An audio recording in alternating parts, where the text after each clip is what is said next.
बाल Bharati inter college online classes में सभी छात्र छात्राओं का आज दूसरे दिन की क्लास में आप सभी का स्वागत है। जैसे कि आप लोग जानते हैं कि कल हम आप लोगों को पहली क्लास में हम आप लोगों को सिलेबस के विषय में पढ़ाएंगे कि इस सिलेबस में आपके इंटर की क्लास बायोलॉजी में क्या आपको पढ़ना है। और आज ये सेकेंड क्लास है आप लोगों की जिसमें हम सबसे पहले आपको पहले अध्याय से स्टार्ट करते हैं। पहला अध्याय से शुरू करेंगे। जो हमारा पहला यूनिट जो है, इस पहले यूनिट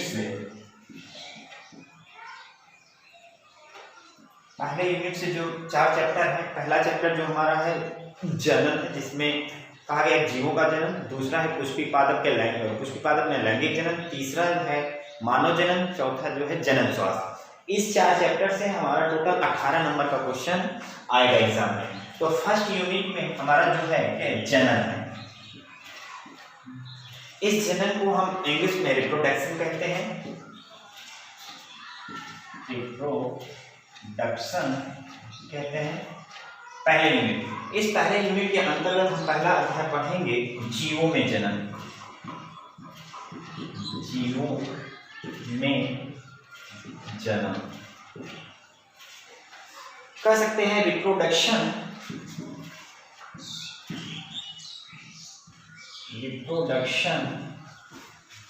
इन ऑर्गेनिज्म।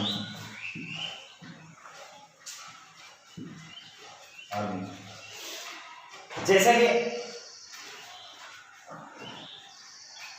आप जानते हैं कि पहले अध्याय में हमारा चैप्टर है जीवों में जनन, कि जो इस पृथ्वी पर जीव पाए जा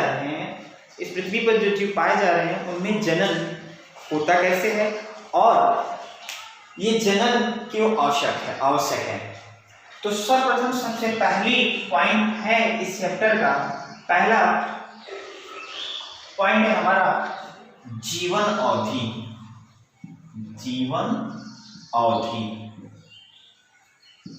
जिसे हम इंग्लिश में कहते हैं लाइफ स्पैन।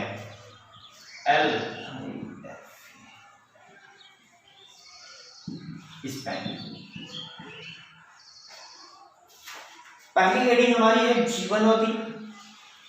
कह सकते हैं पहला टॉपिक है जीवन अवधि। हमें बताना है इसमें कि जो जीव होता है इनका एक जीवन होता है और उस जीवन का एक अवधि होता है। अवधि मीन्स होता है समय। कह सकते हैं कि पृथ्वी पर जो जीव उत्पन्न हुए हैं वो आज जन्म लिए या कुछ समय बाद, कुछ दिनों बाद उनका क्या होगा, मरने की स्थिति होगी। मतलब कह सकते हैं कि जीवन अवधि के अंतर्गत इसकी परिभाषा होगी किसी जीव के जन्म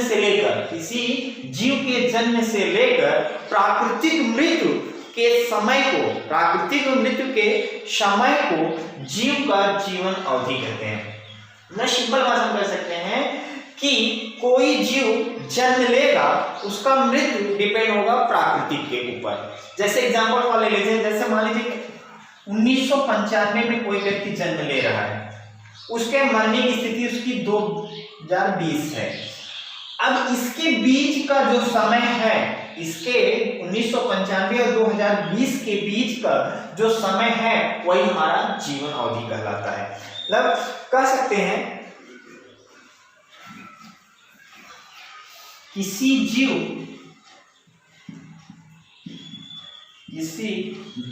के जन्म से लेकर प्राकृतिक मृत्यु के समय को जीवन अवधि कहते हैं। जीवन अवधि कहते हैं। जैसे कुछ एग्जाम्पल है, जैसे कह सकते हैं आप लोग पढ़े होंगे 9th और 10th या 6th 8th की साइंस की बुक में पढ़े होंगे। जैसे मनुष्य हो गया, जैसे मनुष्य है, ठीक है, इनका एक औसत लगभग एक एज होता है, आयु होती है कि ये इतने साल तक जीवित हो सकते हैं। जैसे कर देते हैं किसी आप पुरानी बुक में पढ़े होंगे 60 से लेकर 70 साल, 60 से लेकर 70 साल। मतलब कहा गया है, औसत माना गया है कि मनुष्य का जो जीवन अवधि होता है 60 से 70 होता है। लेकिन आपकी एनसीईआरटी बुक जो नई बुक आई है एनसीईआरटी बुक, उसमें इसका औसत मान लगभग 100 वर्ष माना गया है। आपको इसके क्वेश्चन ऊपर डिपेंड करता है। अगर एग्जाम में आपका क्वेश्चन आता है मनुष्य का जीवन अवधि है, 4 ऑप्शन रहेगा आपके पास, अगर ऑप्शन में आपके पास 60 से 70 है तो आपको उस पर टिक करना है। अदरवाइज ये क्वेश्चन ऑप्शन में नहीं है, ऑप्शन में ये आंसर नहीं है तो 100 रहता है तो 100 पे करना है। मतलब कंफ्यूजन नहीं रखना है, मतलब आपको ऑप्शन को देखते हुए उस हिसाब से आपको जवाब देना है उस क्वेश्चन का। मतलब जीवन अवधि मतलब किसी जीव का, मतलब वो जन्म ले रहा है और मरने की स्थिति उसके किसके ऊपर डिपेंड हो, प्राकृतिक के ऊपर डिपेंड हो, नेचुरल के ऊपर डिपेंड हो, उसके बीच का जो समय है वही हमारा जीवन अवधि कहलाता है। जैसे मनुष्य का माना गया है 60 से 70 साल, पुरानी बुक हमारी कहती है, लेकिन जो एनसीईआरटी कहती है वो 100 वर्ष कहता है। लेकिन अब एग्जाम जब पूछता है, एग्जाम कंपटीशन में क्वेश्चन पूछेगा कि आप मनुष्य का जीवन अवधि कितना है तो 60 से 70 ऑप्शन रहता है, इस पर टिक करिएगा, 100 रहता है तो 100 पर टिक करिएगा। दूसरा एग्जांपल, फसली पादप। फसली पादप कह सकते हैं ऐसे प्लांट जिनका हम फसल के रूप में प्रयोग करते हैं उन्हें हम क्या कहते हैं, फसली पादप। जैसे इनका जो जीवन अवधि है 4 से लेकर 6 माह मतलब महीना। मतलब एक प्रकार से कह सकते हैं कि जो हम फसल लगाते हैं जैसे गेहूं हुआ, चावल हुआ, सरसों हुआ, चना हुआ, मटर हुआ, इनका जीवन अवधि क्या होती है 4 से लेकर 6 माह तक ये रहते हैं। उसके बाद अगली बात आती है जैसे गुलाब का फूल है, जो पुष्प लगाते हैं गुलाब का, इनका जो जीवन अवधि होता है 10 वर्ष होता है। कितना होता है 10 वर्ष। अगला जैसे कह सकते हैं केला का हम केले की खेती करते हैं, इनका जीवन अवधि कितना माना गया है 25 वर्ष। ठीक। उसके बाद बात आती है जैसे कह दिया बरगद 300 से 500 वर्ष। मतलब ये बरगद का वृक्ष लगभग 300 से 500 वर्ष तक जीवित रह सकता है। उसके बाद जैसे कह दिया अगला तोता का जो जीवन अवधि माना गया है 150 वर्ष। अगला कह दिया जैसे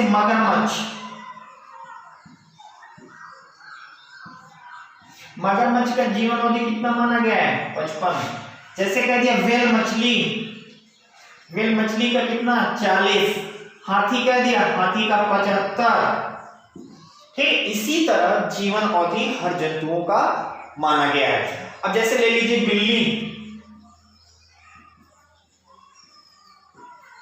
बिल्ली का जो माना गया 40 वर्ष।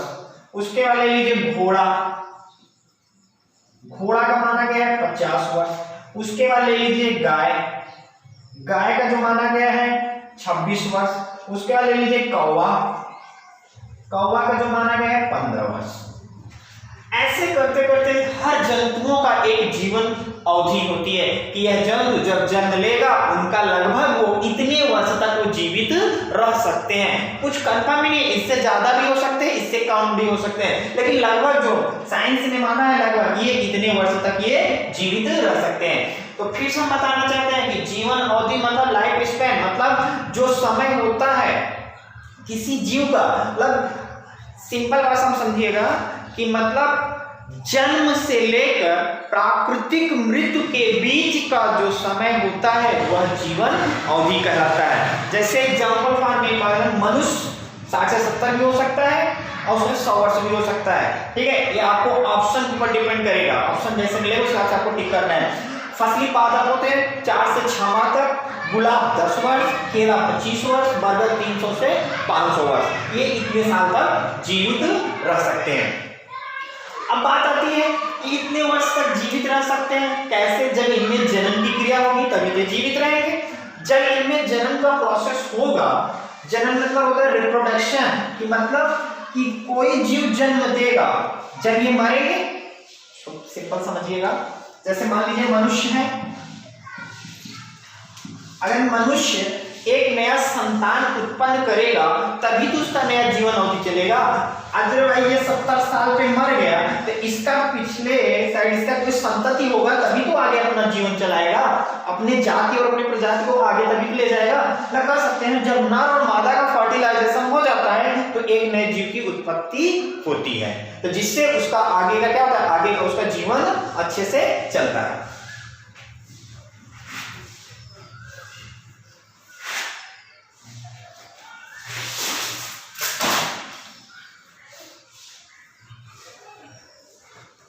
अब बात आती है, हेडिंग हमारा है जनन। जनन की परिभाषा, जनन किसे कहते हैं? रिप्रोडक्शन।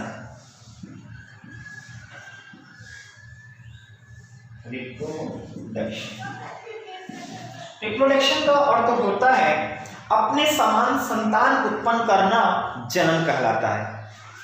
अपने समान संतान उत्पन्न करना जनन कहलाता है। कह सकते हैं कि जनन की परिभाषा कह सकते हैं कि अपने समान संतान उत्पन्न करने की क्रिया को जनन कहते हैं, या संतान उत्पन्न करना जनन कहलाता है। ठीक, अब जन्म होता किस लिए है कि आगे चलकर इनकी पीढ़ी बरकरार रहे, इनकी पीढ़ी धीरे धीरे आगे क्या बढ़ती है और अच्छे से इनका जीवन व्यापन और निरंतर इनकी चलती रहे प्रोसेस। अब ये जो संतान उत्पन्न होता है, ठीक है, जन्म की प्रोसेस है, अपने समान संतान उत्पन्न करना जन्म कहलाता है। अब अगला क्वेश्चन इसमें बनता है कि जन्म के टाइप्स, जन्म कितने प्रकार के होते हैं? ठीक है, जन्म कितने प्रकार के होते हैं? Types of reproduction. जनन के प्रकार कह सकते हैं, टाइप्स ऑफ रिप्रोडक्शन। ठीक, जो जनन के प्रकार है इसको दो भागों में बांटा गया है। कह सकते हैं जनन दो प्रकार का होता है। पहला जो होता है अलैंगिक जनन, अलैंगिक जनन। दूसरा जो होता है लैंगिक जनन। ठीक, अलैंगिक जनन, लैंगिक जनन। अलैंगिक जनन को इंग्लिश में एसेक्सुअल रिप्रोडक्शन कहते हैं। सेक्सुअल रिप्रोडक्शन, इसे कहेंगे सेक्सुअल रिप्रोडक्शन। ठीक, अब बात हम करते हैं इसके टाइप्स की। ठीक है, अलैंगिक जनन किसे कहते हैं और लैंगिक जनन किसे कहते हैं, ये दो टाइप्स होते हैं। पहले हम चर्चा करते हैं अलैंगिक जनन पर।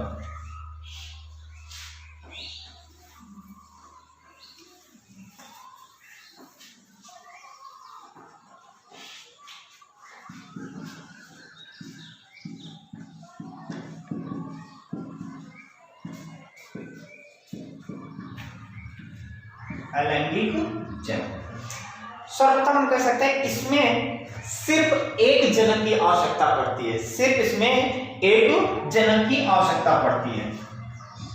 सिर्फ इसमें एक जनक की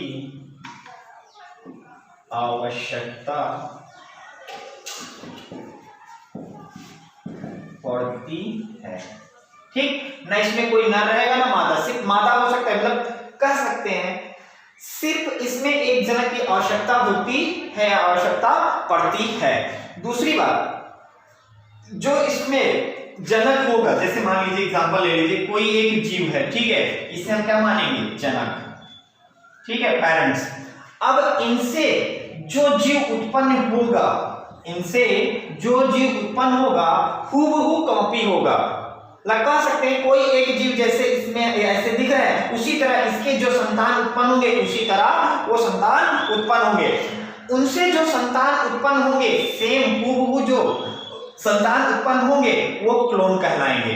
तो कह सकते हैं कि जब इसमें एक जनक की आवश्यकता होती है तो इनसे जो संतान उत्पन्न होते हैं उन्हें हम क्या कहते हैं? क्लोन कहते हैं।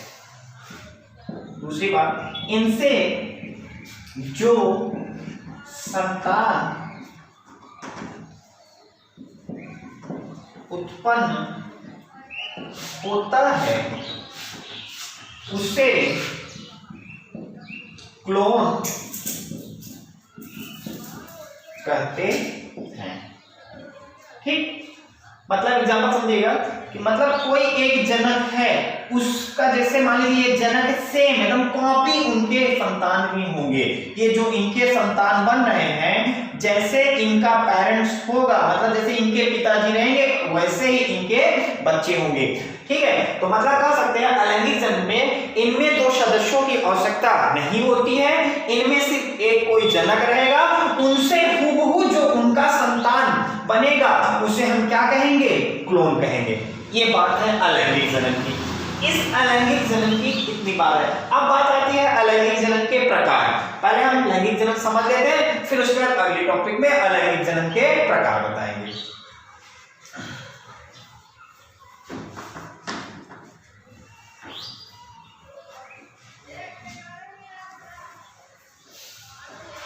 अब बात आती है दूसरी पॉइंट, लैंगिक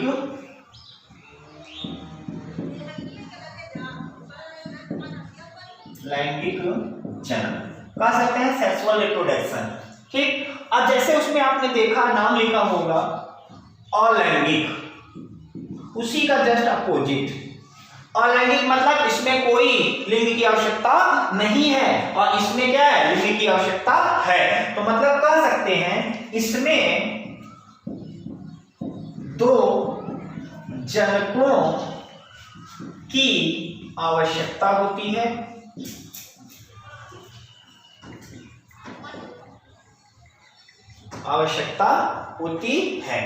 अब ये जो दो जनक होंगे वो क्या होंगे, विपरीत होंगे। विपरीत मतलब अलग अलग। ठीक, मतलब इसमें दो जनकों की आवश्यकता होती है और ये जो दो जनक होंगे वो क्या होंगे, विपरीत होंगे। जैसे नर तथा मादा।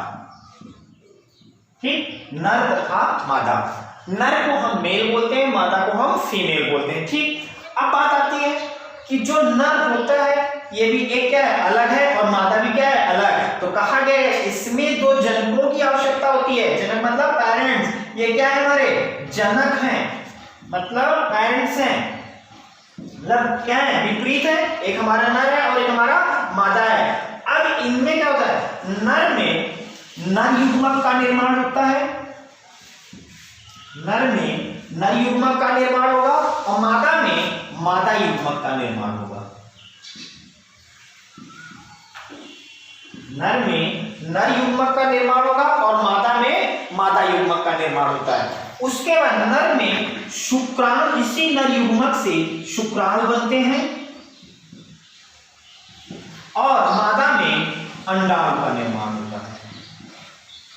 ठीक, जब ये दोनों आपस में मिलते हैं, जब ये दोनों आपस में मिलते हैं तो एक युग्मनज का निर्माण होता है।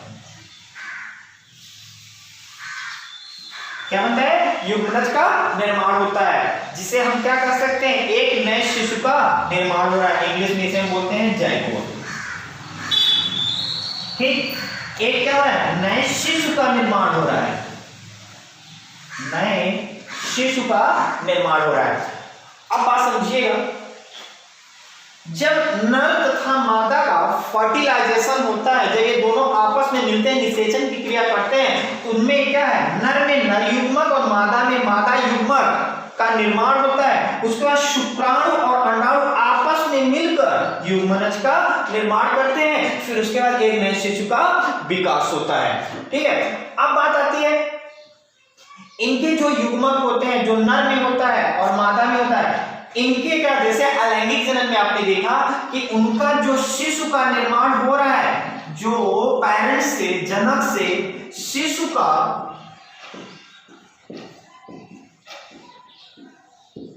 अलैंगिक जन्म में आपने देखा कि जो उनके पेरेंट्स हैं एकदम हूबहू कॉपी बच्चे भी होंगे, उनके संतान भी होंगे, लेकिन ऐसा लैंगिक जन्म में नहीं होता है। क्यों? क्योंकि इनके जो गुण होते हैं नर के अलग होते हैं और मादा के जो गुण होते हैं अलग होते हैं। तो कहा गया जैसे हर एक मनुष्य में क्वेश्चन बनता है, मनुष्यों में कुल गुणसूत्रों की संख्या कितनी होती है?